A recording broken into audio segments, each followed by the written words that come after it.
You are here today to join us for Remote Tutoring 101. We have the pleasure of having our presenter, Andrea Elkenberger, and she is representing Literacy Minnesota. I am your host, Paula Bauer, and I have Beth Ponder and Laura Greer joining me from Train PD, and they will be helping me co-host and be the tech support for the group. I have the pleasure now to introduce our presenter. That's Andrea Elkenberger. She's from Literacy Minnesota, and she is the ESL training coordinator with Literacy Minnesota. She provides PD to the AEL teachers and volunteers throughout Minnesota, and she's been in the field of AEL since 2003. She also has worked with U.S. State Department and the EL specialist programs in Cambodia, Thailand, and the Philippines. Her primary areas are adult emergent readers, pronunciation, and equity and ABE. So we're very fortunate that you're sharing today your expertise and your talents with us, Andrea. Thank you for your time. So happy to be here. All right. So thank you, everybody. I'm really excited to be here. I'm going to be doing my best to keep the chat open, so I'll watch the chat. So as questions come up, I will try to respond to questions as they arrive. And if there's any that I can't answer in the moment, I'll ask you to hold them and remind me of them at the end, and we'll try to make sure that we get to everybody's questions. Like we said, I'm from Literacy Minnesota. I've been working in the field for almost 20 years now. And I just love working with adult learners. I've been working with adult learners for a long time of all different levels. But yeah, my primary focus is adult ESL. I'm working from very beginning level learners up to advanced. So let's go ahead and jump in because we have a lot to cover today. So you should be seeing on your screen the workshop objectives. So here is what we're going to be talking about today. I'm going to share some tips and suggestions for successful remote tutoring. I'm going to provide recommendations for dealing with common challenges that arise in remote tutoring. And I'm also going to be being pretty deliberate periodically throughout this presentation about pausing and letting you use the chat box to share your own suggestions and ideas with one another. You know, for a lot of us, remote teaching is only a year old, and we have been figuring things out like crazy. So I want to make sure that we have a chance for everybody to share your ideas and tricks and tools that you've learned with each other. So you're not just going to be learning from me today. So getting us warmed up, I would love to hear, what is your pandemic silver lining? It's been a rough year, and it's continuing even in 2021 to be a rough year. But you know, there have been those kind of flashes of joy that have happened. Maybe you have mastered baking bread, or you got a chance to read some books that have been on your shelves for a really long time. Maybe you've been able to spend more time with family, pets, outside, moving around. What is something that is a pandemic silver lining for you? You know, for me, a huge thing is accessibility to trainings. Before, I would drive around Minnesota to deliver trainings in person, and now I'm presenting from my house in South Minneapolis, and I can have people joining me from all over the United States. So kind of broadening the connections and breaking down those barriers, miles don't matter anymore, has been a huge silver lining for me. All right. And it's important for us, without diminishing in any way how rough this has been, and how much work people have been doing, to take a moment and think about what has been working. So I'm seeing people saving money, being home and doing remote teaching and writing curriculum, becoming more comfortable with technology, and updating their technology. No commute. That is huge. Getting a chance to be outside. And raising a kitten. That's fantastic. I saw a few people talking about reassessing careers or starting a new career. Congratulations.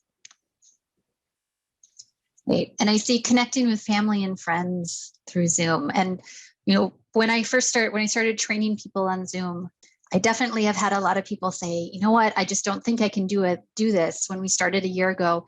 And that has totally changed. So that's been another silver lining, is people being like, oh, wait, I can, when you have to.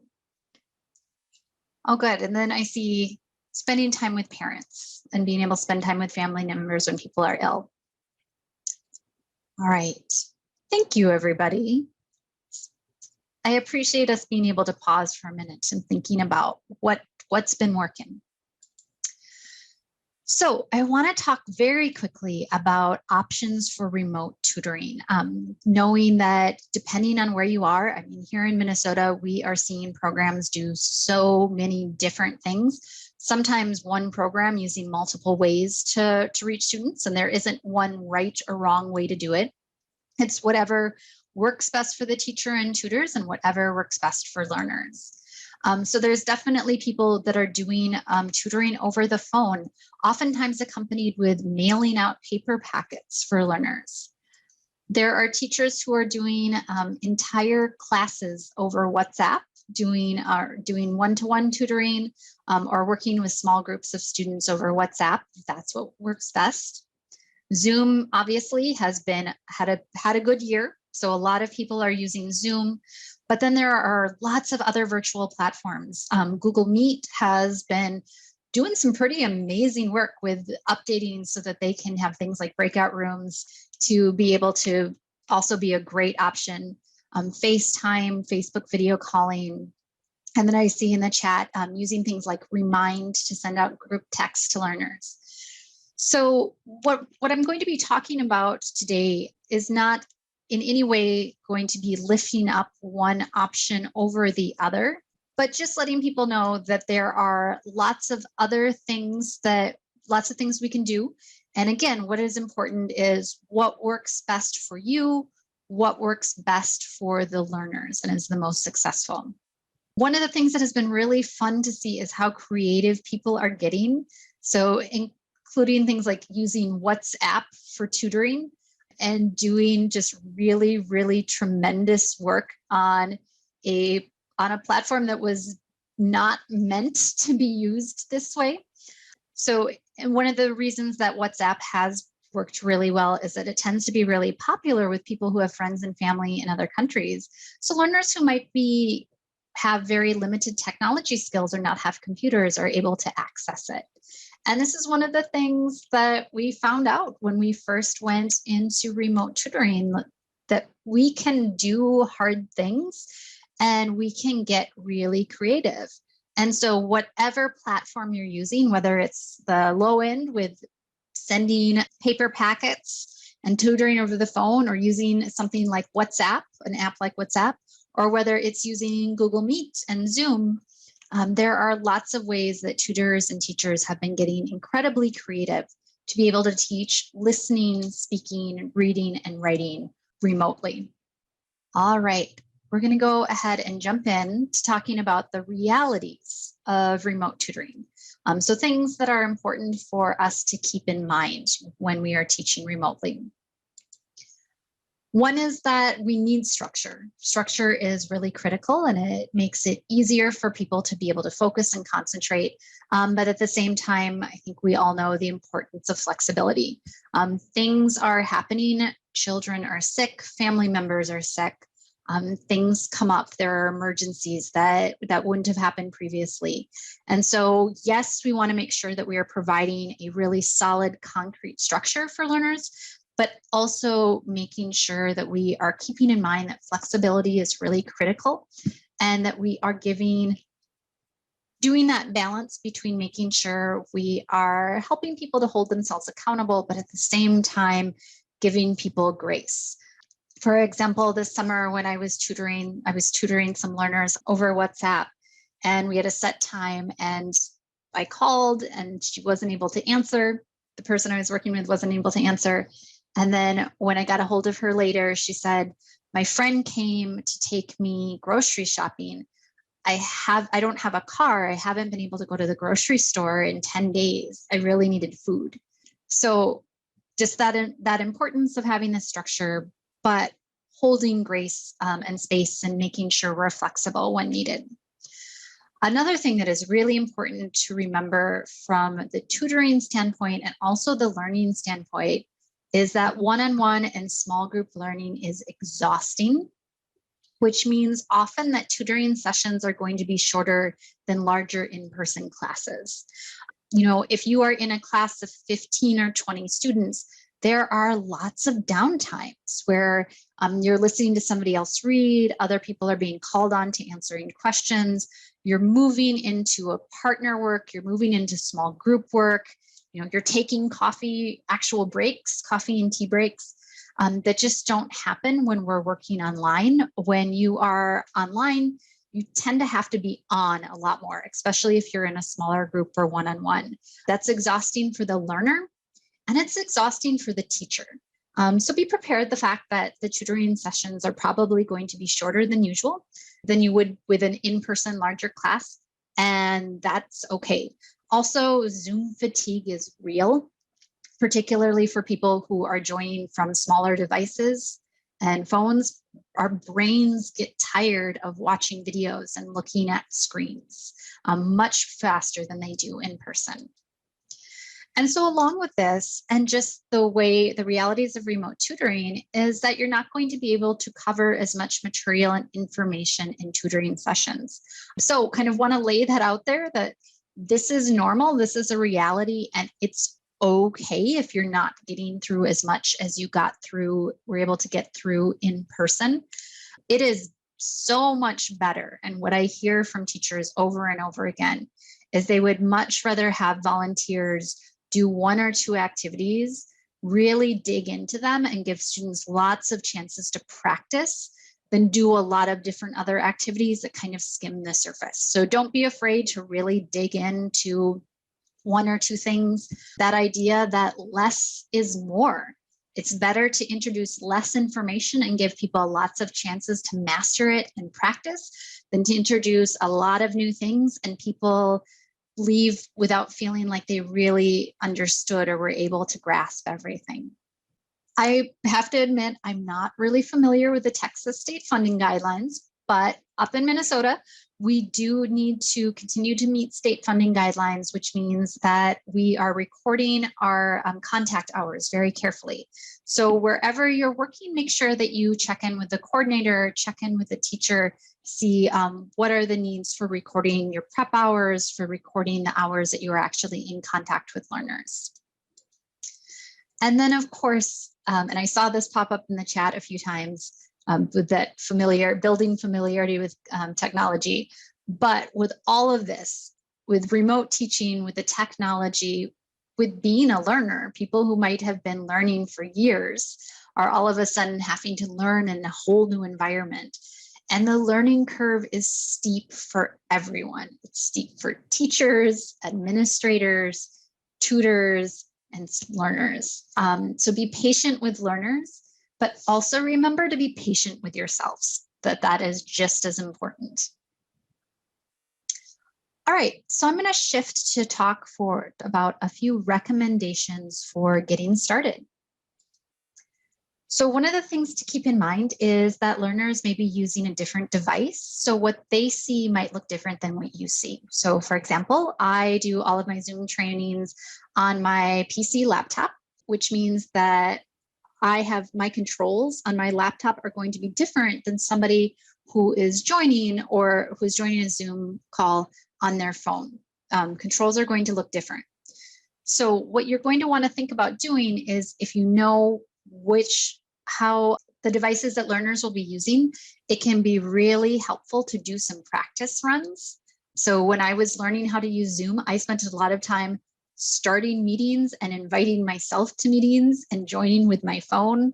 And so I could see what did it look like. So if people needed help and support when they were on their phone, if you're able to have somebody join with an iPad and describe what they look like, it's really helpful to know what the learner's point of view is so that you can more easily give instructions. So that might mean you have to do some practice meetings. And definitely do a practice run with the Learning Center coordinator or with a friend before meeting with the learner, just to make sure that you feel comfortable using all of the different controls and giving instructions for the different things you're going to ask people to do. Definitely make sure that you have a backup way to contact a learner. So for example, if Wi-Fi goes down, can you give them a call on the phone?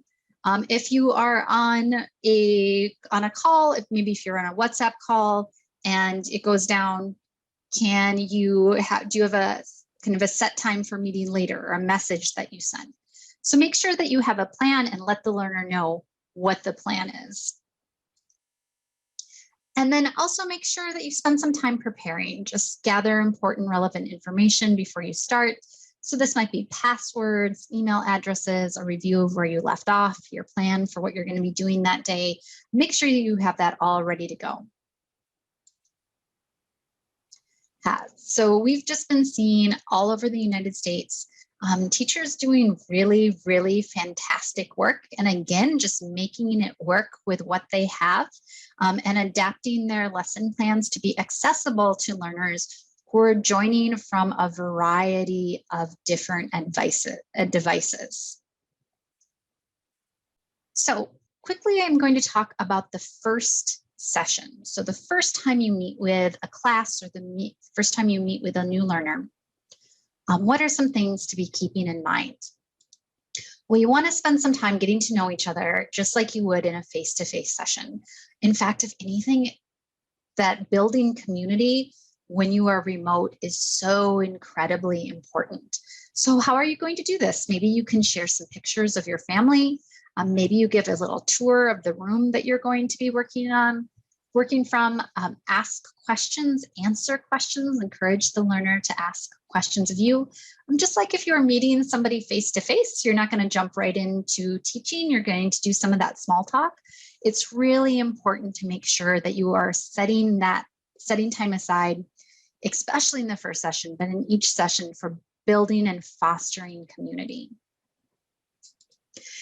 Definitely spend some time going over how to use the platform features. For example, muting and unmuting, turning the video on and off. If you're on something like WhatsApp, being able to send a text message or a picture while you're on the call. Make sure that learners know how to do this, and you can do a little bit of practice with it. One of the great things about doing remote tutoring is there's some increased flexibility, particularly if you're working one-on-one or you have a small group. So that means it is a lot easier to personalize things than it ever has been before. So it's great if you can spend some time asking about goals. And when you think about asking about goals, you're going to get much better information if you ask a really concrete question like, who do you want to talk to in English? Or where do you go where you want to speak English? As opposed to a really broad question like, what do you want to learn? Because if you ask a question like, what do you want to learn? Oftentimes the answer is going to be very broad and you'll hear back English. That's a lot. But if you start asking those WH questions, what do you want to be able to do? Who do you want to talk to? Where do you want to go?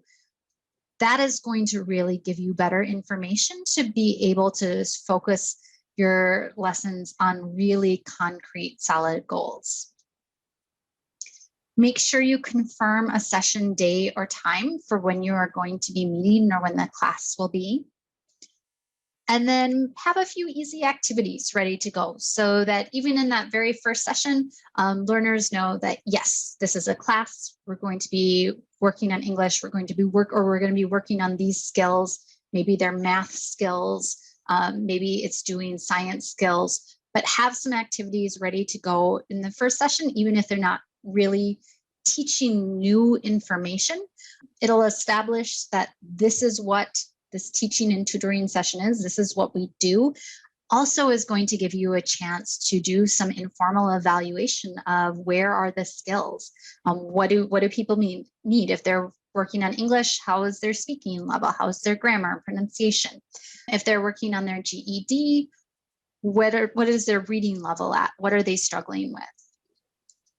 All right, and then I have a few general suggestions just to make your life easier as a teacher, as a tutor. Doing lesson planning, so establishing ahead of time what you'll be working on. And this is one of those kind of traps that we found a lot of people would fall into, where, well, I'm going to be working on conversation, so I'll just ask the learner what they want to talk about. That's really, really hard to do, actually. Having a topic, having pictures that you can use as prompts, having discussion questions ready to go, having that plan the way that you would in person just makes it a much better experience for you and a much better experience for the learner. Don't be afraid to repeat activities from session to session. Repeating activities is actually great.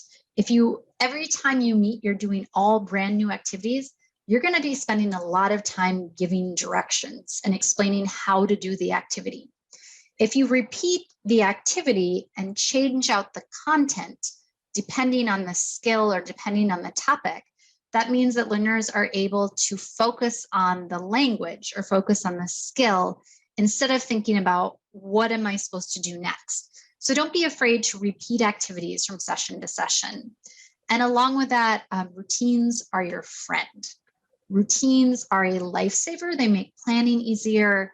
They make it much less, you're going to have to spend much less time doing explanations, giving instructions when you have clear routines.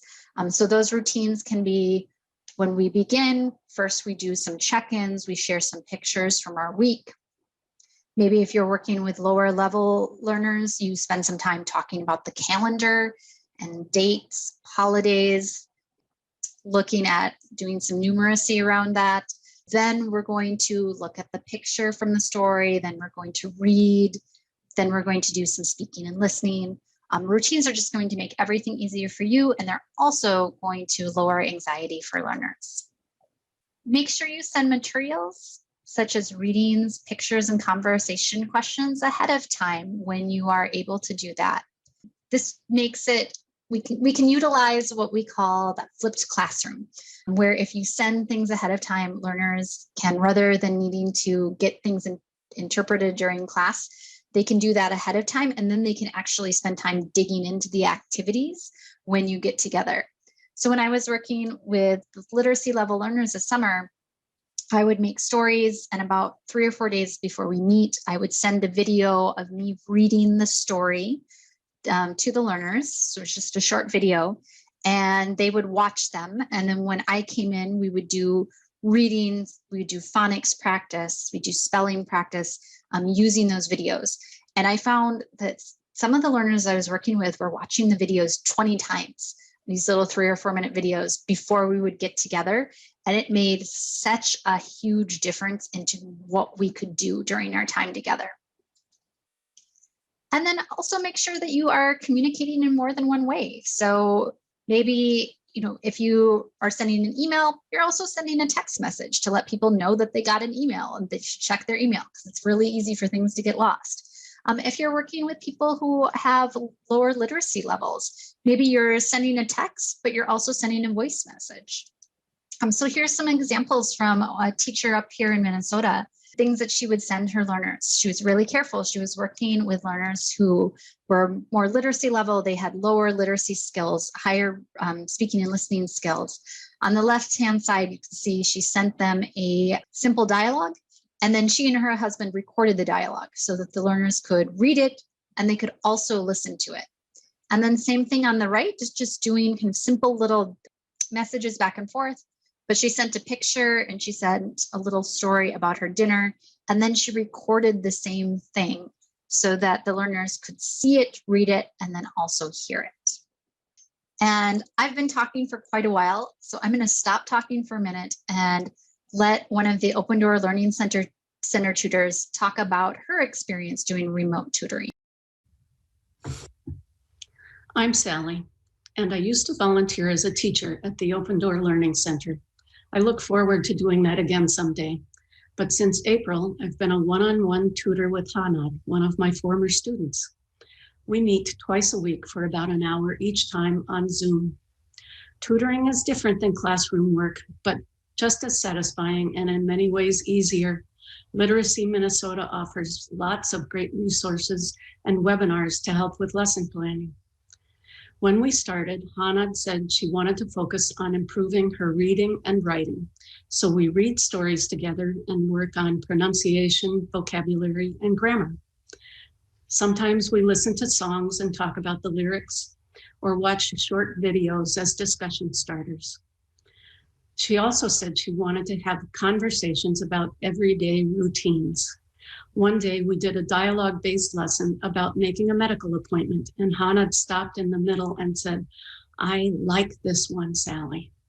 So since then, we've done lots of practical lessons on topics like talking to your child's teacher, calling the landlord, and returning items to stores. Hannah gets lots of speaking practice as we role play different interactions in the community.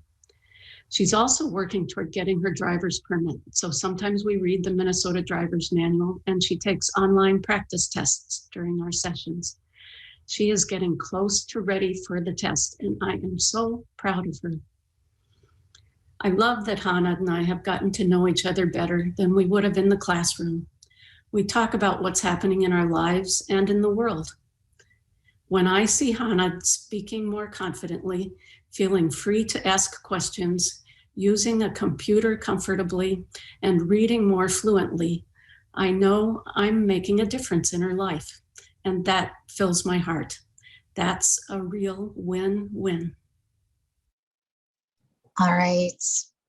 So we had a chance to hear from a volunteer tutor talking about what are the silver linings. Like it's different, but there are some great things about it. So I'd love to hear from you. Any recommendations or suggestions that you have for tutors who are getting started, and then any questions so far. And I'm going to be talking in a little bit about wait time. This is an example of wait time where you have silence and you sit back and you wait for people to jump in and or ask any questions. So I'm going to give us about 30 more seconds to see if anybody has anything that you'd like to share or any questions. And again, you can put it in the chat or feel free to unmute. That's just fine as well. Wait time is really hard. Yes. And it is harder virtually than it is in person. When you are in person, you can actually sort of see the thinking that's happening. When you are teaching remotely, it feels like dead air and it's challenging. Doing a count, I always do a count inside of my head. Oh, I see a question about grading or commenting on writing. We're going to be talking about error correction later. I don't talk about writing specifically, but if you can, Lori, if you can hold on to that, if we have some time at the end, I can talk specifically about ways to give feedback for writing. And I see important to wait during when you're teaching or when you're tutoring. Yeah. There's so much processing that happens. It's really in that time and space. Yep. And I like this, troubleshoot on computers and internet and kind of be prepared to be flexible. So if things aren't working, how can you do it in a way that is going to be more successful? So if somebody is having troubles with their Wi-Fi, can you send the PDF of what you worked on or a copy of what you worked on over WhatsApp or through other media? And I love what Vicki is saying about the community that has been created with their class of 5 students. The people are really supportive of each other and it feels like a family. People are a lot more willing to take risks when they feel supported and comfortable. And also actually going to what was talked about with that troubleshooting, it's okay. You are not failing if you are having technical issues. It can actually be really good for learners to see the teacher or tutor struggle and have to troubleshoot technical issues. That is then modeling kind of what that resilience looks like, that this isn't working, I'm not going to give up, I'm going to try to figure it out. All right, Wi-Fi is down, I'm going to call you on the phone and we're going to do that. So don't feel like if you are teaching or tutoring and something goes wrong, that was a failure. People can learn a lot from getting a chance to have that resilience, particularly with new technology modeled to them. Yep. And if the consistent internet is a major problem, you definitely want to make sure that you have that ability to jump on something else if needed. All right. Okay, I'm going to keep us moving. If you have other questions, pop them in the chat and I'll address them the best I can. And let's try to make sure we have some time at the end to talk about writing in particular. So I am going to talk about some challenges and then some potential solutions for when you are working with learners remotely. So these are some big things that we've heard from teachers and from tutors that have come up. And a big one is that talking on the phone or computer can really inhibit comprehension. And so what you can do to make it easier for people to understand, number one thing is talk less, which feels counterintuitive, but we want to try to think about limiting teacher talk, particularly when we're teaching remotely. It can be very easy to be sending sort of a flood of words. And when people don't understand, they just check out. So think about limiting your teacher talk. How can you explain the concept or the activity being as clear and succinct as possible? For myself, when I am doing a new activity or I'm explaining a new concept, and particularly when I'm working with people who are more at a beginning level, I will often practice out loud before I go into the teaching so that I can think about how do I explain this using simple language. Also try to speak directly and avoid talking around requests or giving hints. I'm not really sure how direct communicators are in Texas, but this is a big problem in Minnesota, where what we should say is open your notebook, write down numbers 1 through 10. And what people say instead is, hey, would you mind, why don't you go ahead and open your notebook and find a clean page of paper, and then I'm going to have you just, whenever you're ready, write down numbers 1 through 10 and tell me when you're finished and we'll move on and do the activity. So thinking about how can you speak directly, saying things like, you need to, it's time to, instead of, well, maybe you could go ahead and, so think about speaking directly, don't give hints, let people know what's going to happen. Try to think about including repetition and rewording into what you're saying so people can hear things multiple times. And then, like we were just talking about, allow for plenty of wait time. Don't be afraid of silence. When people are learning new skills and people are learning a new language, there is a ton of cognitive processing that's happening and people need time to think through it. So make sure you're not afraid of silence when you are teaching. All right, another challenge with people learning from their homes can be background distractions. So there might be children learning from home at the same time. There might be partners there. There might be all sorts of things going on. Somebody might be, out in the community with their children at a child sporting event, joining from their phone. There's going to be background distractions. So what can you do? Number one is just be patient, kind of reframe how you're thinking about it.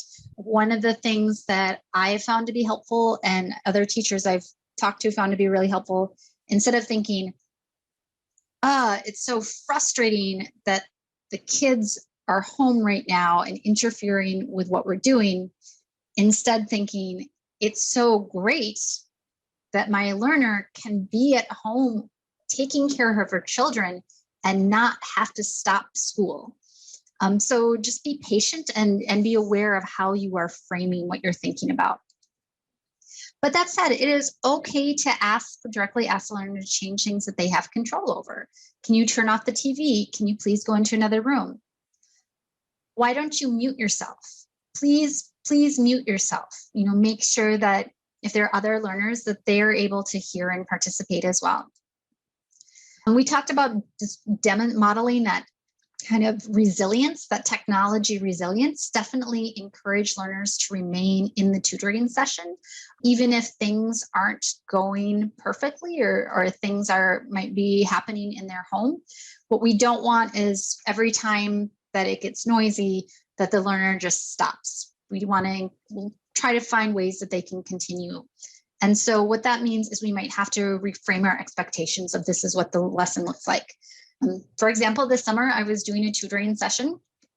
We got to the part in the lesson where we're doing writing practice, and my learner's 5-year-old son started having a screaming temper tantrum on the floor next to her and was kicking the notebook out of her hands. So we didn't do a writing activity. Instead, we had a conversation about how it's really hard for children to not be able to go outside and run around. So we did some speaking and listening practice and built some community instead of doing the writing practice. Another challenge that you might encounter is other people in the home interpreting for the learner. So what you can do, number one, is recognize that the interpreter can be a really valuable resource. If people are in a class, if there is someone else who speaks the same language in their class, there's a lot of interpretation and happening naturally where people are checking in, did I understand this right? Is this exactly how we're supposed to do this? That just happens naturally. So sometimes that's really helpful, that using that first language or native language can be a really big help for people because then they can focus on the skill that they're supposed to be doing instead of the instructions. So it can be really helpful to have an interpreter. Sometimes there might be a word that you spend 20 minutes explaining, and if somebody can hear it, they've got it.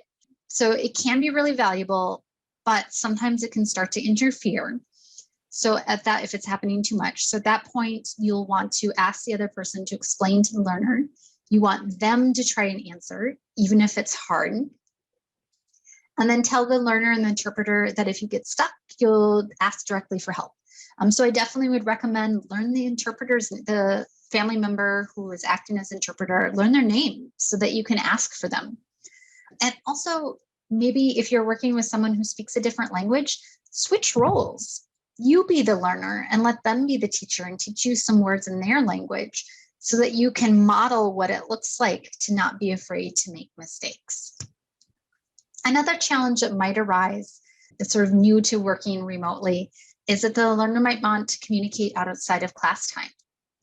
So what you can do are set really clear boundaries about what the tutoring and the teaching looks like. I'll call you on Tuesday at 3:00. We'll practice English for 45 minutes. We'll practice English for 2 hours, but have really clear boundaries and avoid saying things like, oh, well, maybe we could practice more if people are asking for more practice. It can be helpful to set some kind of in your calendar or in your head, some office hours where maybe 3 or 4 days before you get together, you go on and you answer any questions, messages, but sort of set aside, here's the time when I send out the materials, respond to any questions, this designated time instead of being available all of the time. And then definitely let the Learning Center coordinator, the teacher you're working with, know if the learner is contacting you too frequently. And another challenge can be, I don't know if the learner understands me. This is big. So what you can do are try to avoid asking yes, no questions. Because if you say, do you understand? What do you think the learners are going to answer 99% of the time? Yes, exactly. Most of the time, people will say yes, even if they don't. For a lot of different reasons, just being respectful, not wanting to be the person in the group who admits they don't understand. It's hard to say I don't understand. So instead of asking yes, no questions, think about asking questions that start with a question word, like, okay, what are you going to do first? Okay, how many sentences are you going to write? When it's your turn, what are you going to do? So think about what are those WH questions that get people to unpack things and demonstrate that they understand. Try not to assume that you understand what the learner has said. So think about rephrasing the question and checking if the answer stays the same. You can also rephrase what the learner said and be really clear that you're doing it. So you told me that you're going to visit your cousin on Saturday. Is that right? And also encourage a learner to do that back to you, reword questions and comments. This is a great way for you to check their understanding. All right, so let's dig into checking comprehension, because checking comprehension is tricky, particularly remotely. So let's say we are working with a learner and we're playing a game where we are rolling a dice and each number corresponds with a question word, like this. And so we want to take turns generating questions to ask each other. So if you roll a 3, you have to ask your partner, ask somebody a question that starts with when. If you roll a 6, you have to ask a question that starts with how many. So you've modeled rolling the dice and asking a question that starts with a corresponding word. How can you check that they understand what to do when it's their turn? So I'm going to stop talking for a minute and let people think and then put in the chat, what are some questions that you could ask to see if they understand, or some prompts of things that you could have the learner do to show you that they understand. And we'll move on when we get 3 answers. So that's an example of a WH question with where that you could ask if you rolled number 2. You definitely would want to make sure, like if you asked a question like this, that you have a picture or something. What kind of question will you ask if you roll 5? So can they explain that they have to ask a question with why? What is another question you could ask? Yep, you could model with the student giving an example with a number on their dice. So you could have them show you what they're supposed to do. Yep, and then if you have a picture, and this is a great way to do this, an activity like this is you have a picture and then you have them asking questions about the picture. But you have to make sure that they understand the what, where, when, who, why, and how many, and how that corresponds with the numbers exactly. Yeah, so think about, you want to check if someone understands. Don't just say, do you understand? Say, can you show me what you do? Or can you have the student model? Or what kind of question will you ask if you roll a 5? If I roll a number 2, what are some examples of questions I should ask? And if you look up free virtual dice roller, there are so many random dice rollers that you can use. You can do this. Here, let me show you. I'll just pull this in front. So here is a free dice. And if you click on it, it will roll like that. So that's something that you can do. Or you can always literally roll a dice and then hold it up to the camera.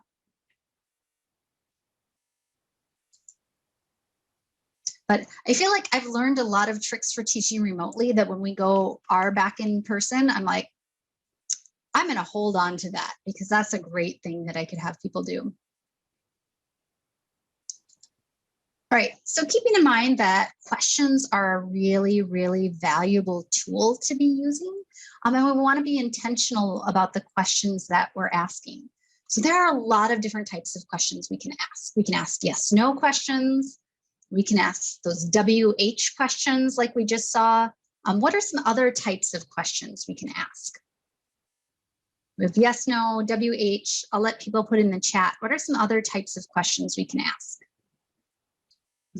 Open-ended, great. See a few people suggested that.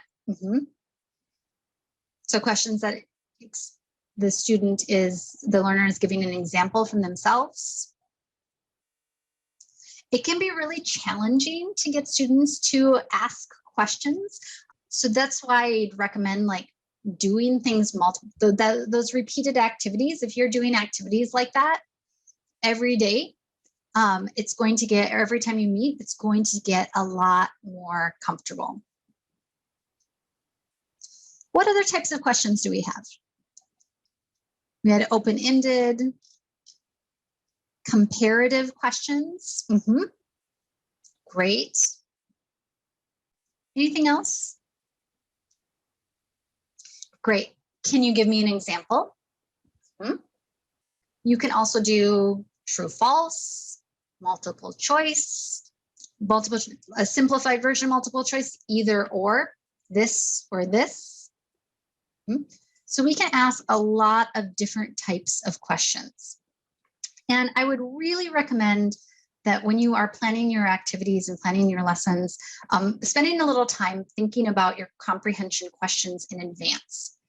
So for example, let's say we are teaching a lesson on count and non-count nouns. So we're doing some grammar.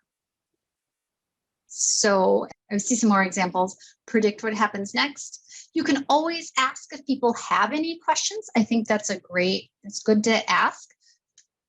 But depending on the level of learners, and actually I found when the less comfortable learners feel about a topic, in my experience, the less likely they are to ask questions. People generally tend to ask questions when they have a pretty good sense and just need a little thing filled in.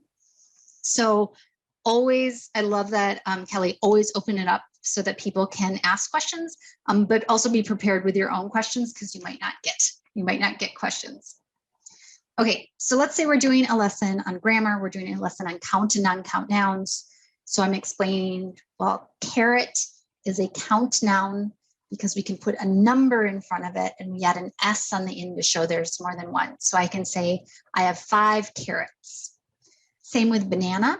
The banana is a count noun. I can say, I have 4 bananas.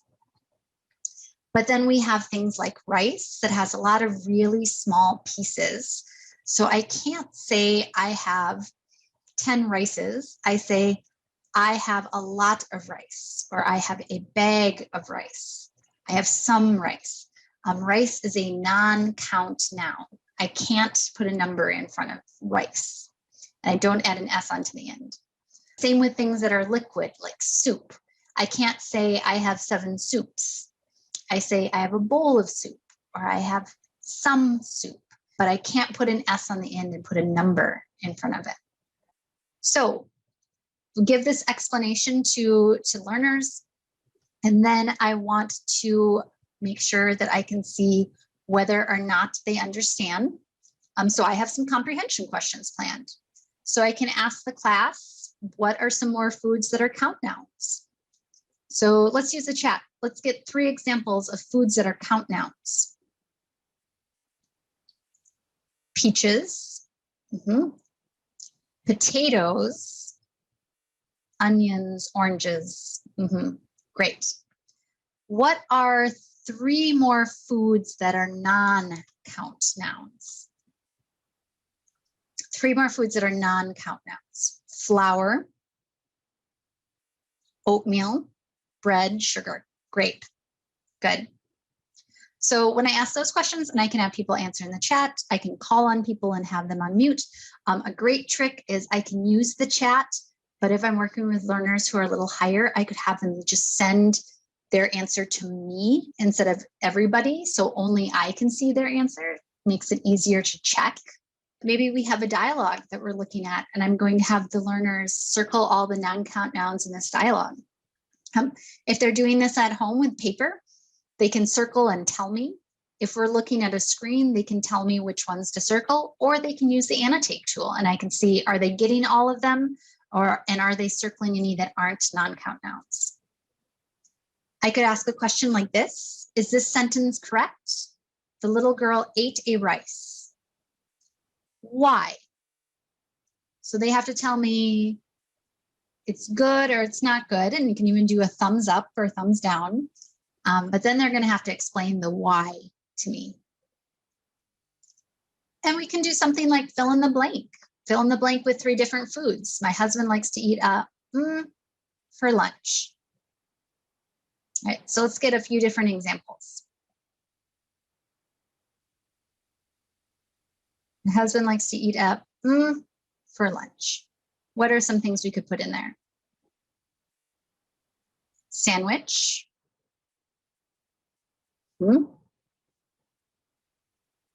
Great. Salad.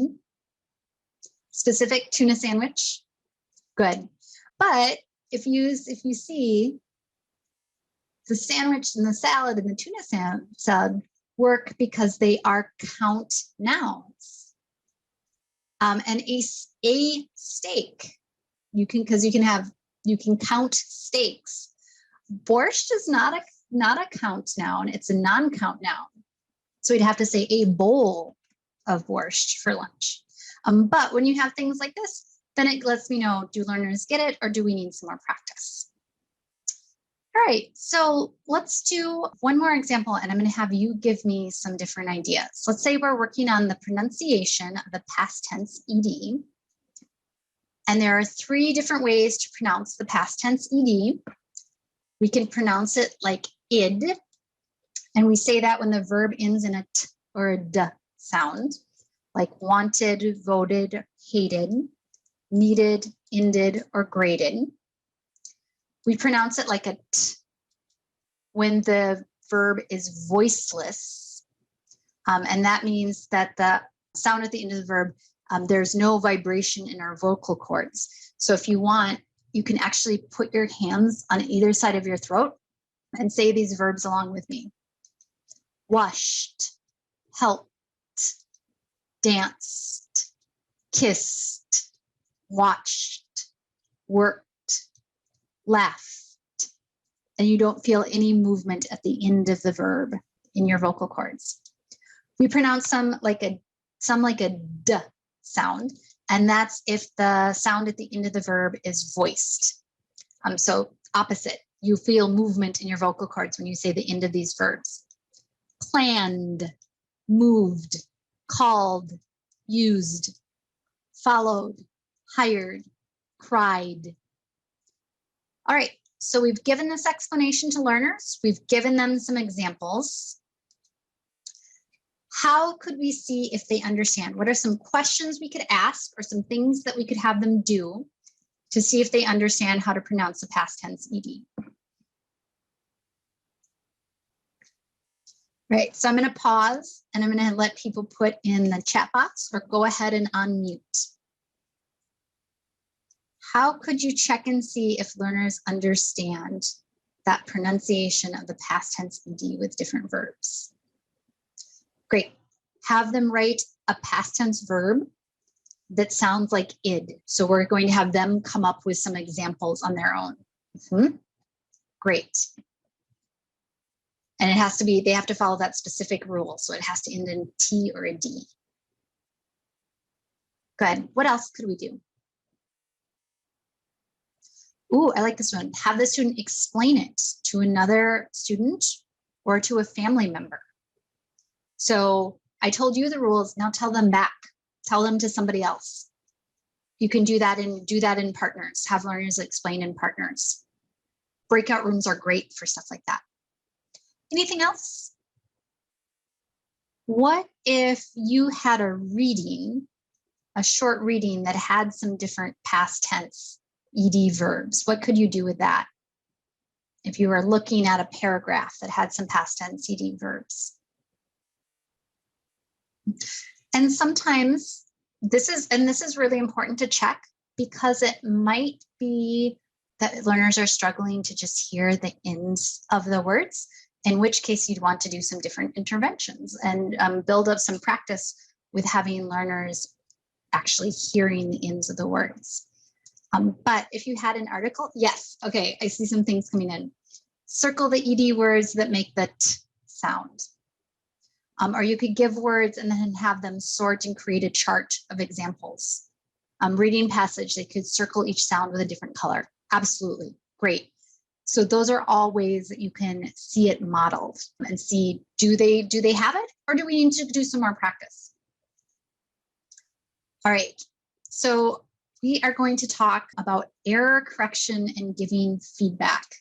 Because sometimes when you're asking those comprehension questions or our learners are producing language, writing, you are going to need to do error correction and giving feedback. And this is really important because error correction and feedback are how we learn. There's nothing wrong with making a mistake. A mistake is an opportunity to learn something. So something to keep in mind when you're thinking about error correction and giving feedback is the idea of focus. So focus can mean a lot of different things. Keeping the focus on connection. And it was commented earlier, like how a group can be like a family. There will be times where you will not be doing error correction because somebody is telling you a story or you're working on building up fluency. You're not going to be doing grammar correction. So there is a time and a place for giving feedback. There's a time and a place for error correction. Sometimes people just need to talk and know that they're being understood and that conversation back and forth is happening. Along with the idea of focus, also do focused error correction. Choose your battles. You're not going to be able to correct everything. That's not helpful. It can be really overwhelming. So what connects to the objective? What is an important mistake that would interfere with somebody's ability to understand? Correct those. It's also important to be clear that you're giving feedback so that learners can focus on the feedback. So you might have kind of a phrase. I see you can do a long pause, maybe where you sit back and you're like, take a look at that again. But make sure that you are being really clear that feedback is happening so that learners can focus in on it and can get what they need out of it. And then if you want to make sure that people got the correction, have the learner repeat or redo and do it correctly with that correction that you gave. So let's look at some different ways we can do error correction. We can use something called rephrasing. So rephrasing, we use rephrasing verbally. We don't use rephrasing in writing. We use rephrasing when we're doing speaking practice. So for example, the learner says, yesterday I now go outside. And the tutor could say, yesterday I didn't go outside. Me too. Yesterday I didn't go outside. So learner says a mistake. The tutor or teacher just rephrases it back to them using the correct grammar. So what would be some advantages to rephrasing for error correction? So I'll look at the chat. Let's hear a couple of advantages. What are advantages of rephrasing? The student hear the correct phrasing. They hear the correct pronunciation. Yeah, absolutely. Do you think it takes a lot of time? No, it's immediate. Yeah, it's immediate so that they're getting that feedback immediately. A lot of times people really like to hear the correct way to say things. They can hear it said fluently. It's very conversational too, so it doesn't disrupt the flow of the conversation. What might be some disadvantages or times when rephrasing wouldn't be a good, effective way to do feedback? What might be a challenge for rephrasing? Yep, so being careful of your tone or voice. It could be confusing, unfamiliar words. Yeah, so one of the the big thing about rephrasing is it's very subtle. And sometimes it's so subtle that the learner doesn't even know that error correction is happening. It just kind of goes over the head. And I know I am trying to, when I try to learn a language and I say something and somebody says it back to me, my response isn't, let's compare what I said with what they said.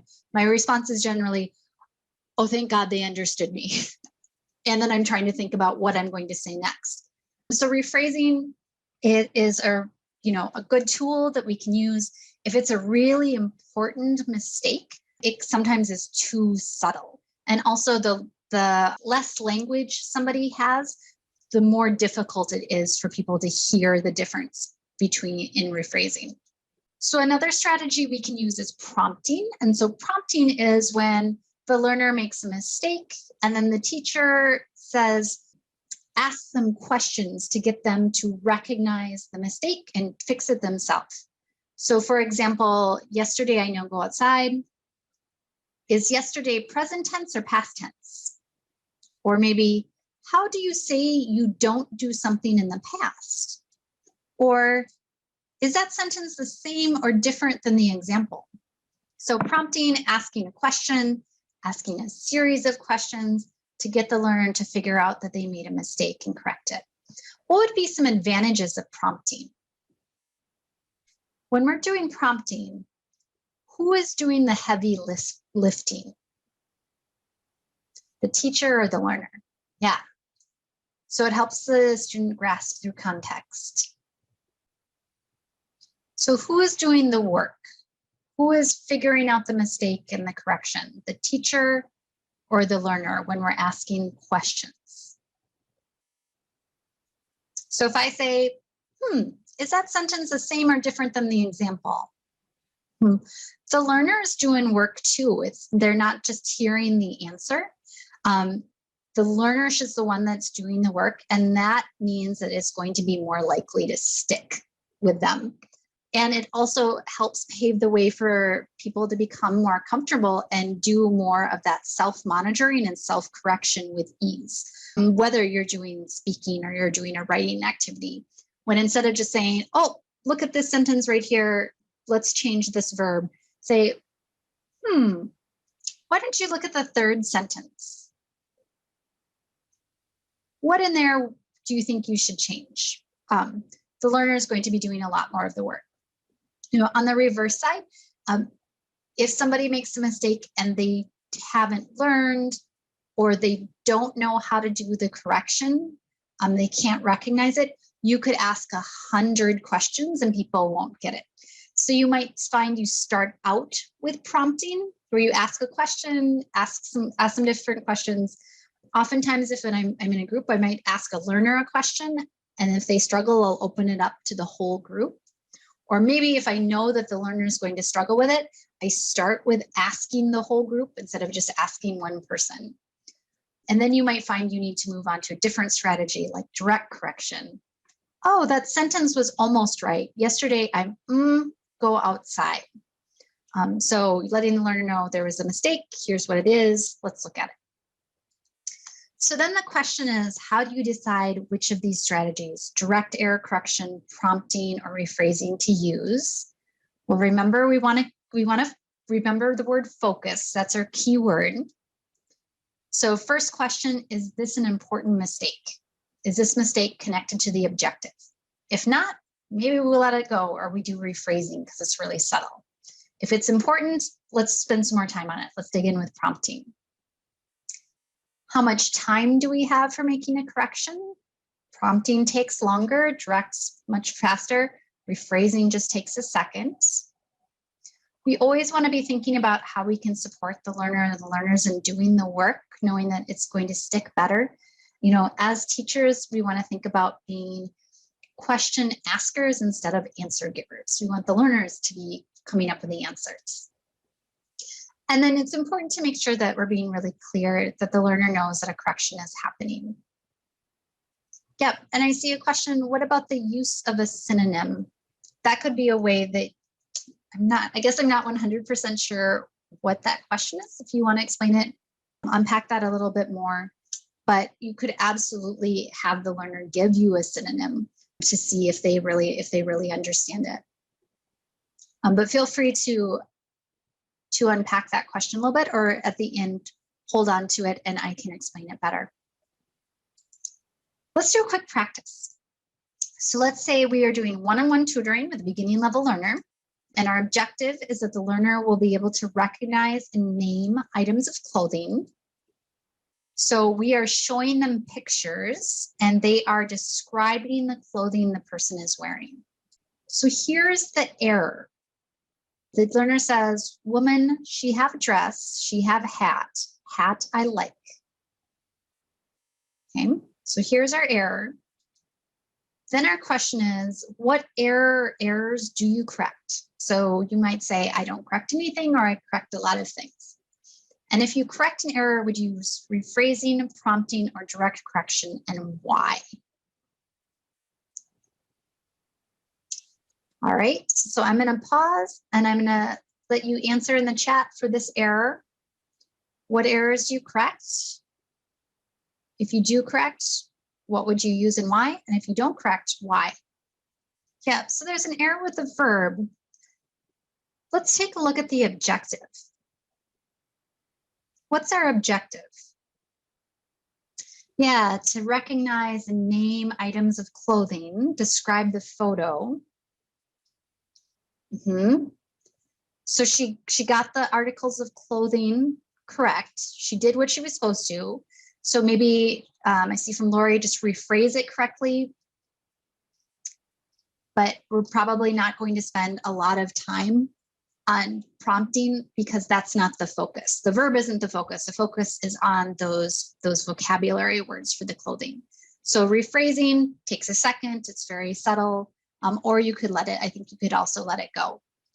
Great. So that's kind of what you always want to be thinking of. What's the purpose of this lesson?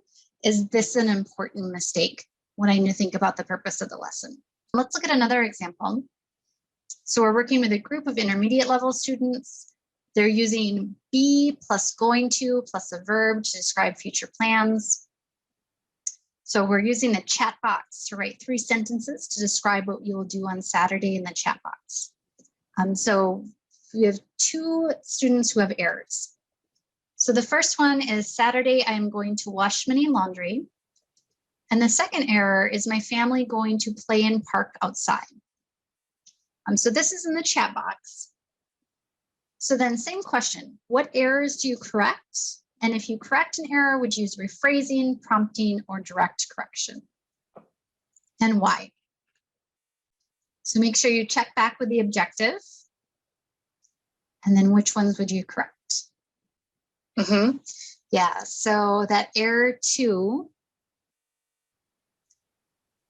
that's kind of the important mistake that ties into our objective.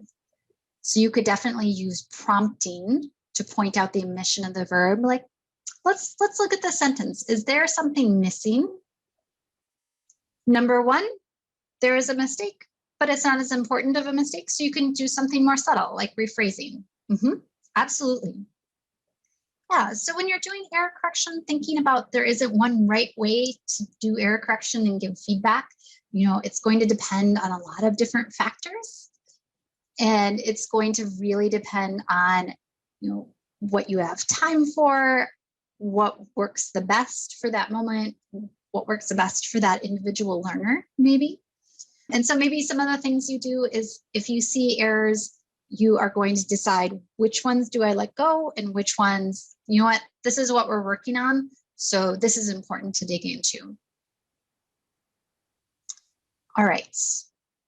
So last thing we're going to talk about just very briefly is starting to think about some different activity ideas and knowing that we can use, again, get really creative with what we use.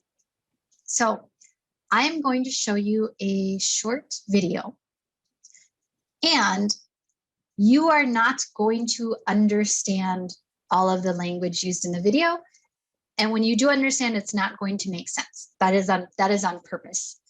But what I want you to be doing is watching this video, it's about a minute long, and thinking, what other activities could I do that use this video that isn't a straight listening activity? So what else could you do? Could you have learners do speaking activities about the video? Could you come up with some reading activities about the video or writing activities about the video? Using it as a starting point, but kind of enforcing that people don't need to understand everything to be able to do lots of different activities. So I'm going to go ahead and play this, and then we'll start sharing ideas in the chat.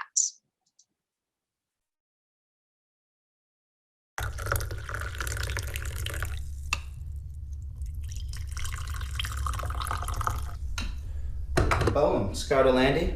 Learn to learn. Edie sure.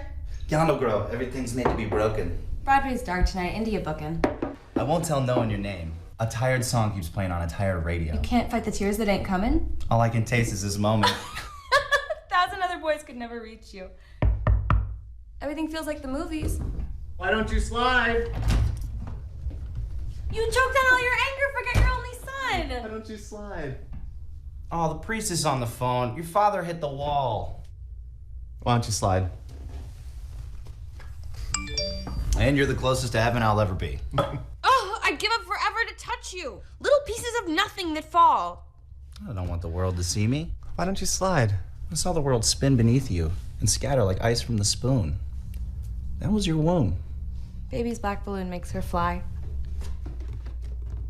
Why don't you slide? You bleed just to know you're alive. Oh, I want to wake up where you are. All right, so what are some activity suggestions? What are some activities that you could do with a video, a short video that learners don't necessarily understand? What are some things that you could talk about or things that you could do with something like that aren't just a let's listen to this video?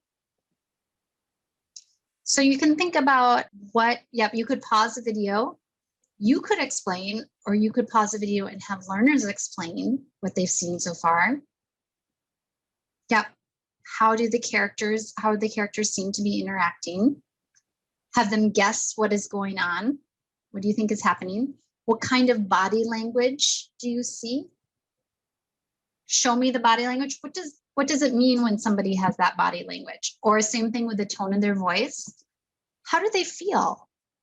Like, what emotions do we see? How do you know?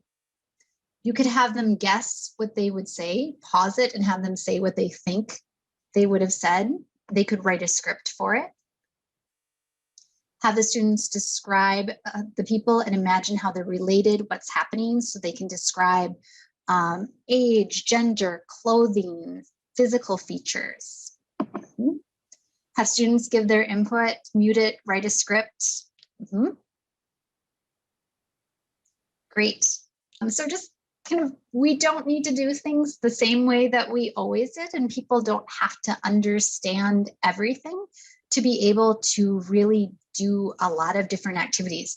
You could have an entire lesson around this single thing. You could have conversations, this short video, you could do conversations, you could do practice, you could do writing practice, you could have people write things and then read them to each other or read each other's work. You can do lots of really fun activities. So just thinking about how we need to get creative with teaching remotely. Yep, and everybody likes videos. Videos are interesting. So some things you can do is you can do dictations and have the learner send a picture of their writing. They can send a picture of writing over WhatsApp or send text messages. You can read a text together and have the learner spell words from the text and answer questions about it. Have the learner share pictures of their week and describe what was happening in each picture. Or send a text of sentences with errors and then have the learners identify the errors and how to correct them. And those, again, can be things that you could even send ahead of time. And then when you're working together in the class, it would be great homework for if you do a grammar point, send some, or vocabulary, send some sentences with mistakes and have them be able to figure out what they were. All right, so very quickly, just wondering if other people have suggestions for remote activities or any final questions. And when people are writing, and putting these in, I know there was that question about best way to do writing. The thing that I know a lot of teachers are using right now is Google Docs. So in the Zoom call or the Google Meet call, they'll share a link to a Google Doc and then have the learner go in and work on it on their own time so they can see it as they're being produced. Right, so sending a video of the teacher reading a paragraph beforehand along with the paragraph, doing that pronunciation. This is a great time to do some pronunciation work. It's fun to dig in. I think it's really fun to dig into that. And there's so many free things. I used Screencastify. Yeah, Screencast-O-Matic. Screencast.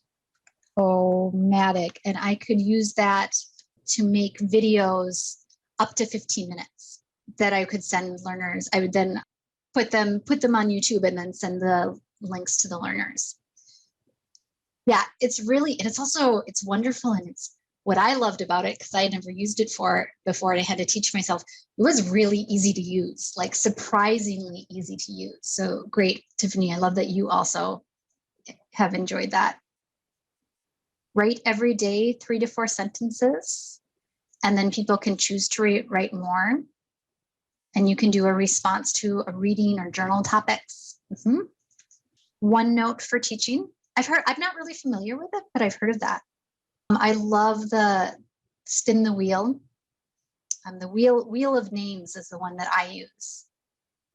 But doing dialogues, spin the wheel with the name of the students for participation. Yeah, not sure if Berthelise, if you use the wheel of names, that's the one that I really like. Or if you have a different one. All right, so thank you everybody for those ideas. Those handouts are in the chat, so you can download them from the chat, or you can reach out if you're able to, you can send that email if you're not able to download them. And then also, I definitely would encourage you, check out Literacy Minnesota's website, check out our educator resources link. We have just a ton of free stuff on there that it's definitely worth digging into to see what we have. And everything that has been posted in the past year is geared towards remote tutoring. So we do have quite a bit of stuff on remote tutoring at this point. So thank you so much. I really appreciate all of you being here today and giving up your time. It's wonderful to have you. Well, thank you again for having me. And thank you, Paula, Beth, and Laura, who provided wonderful support and tech support. It was really fun to be here. Well, you have many people saying thank you, Andrea. Right, so fun to have that Texas-Minnesota connection happening. That's great. Yeah. All right, well, thank you, everybody. This was a lot of fun. Well, thank you very much.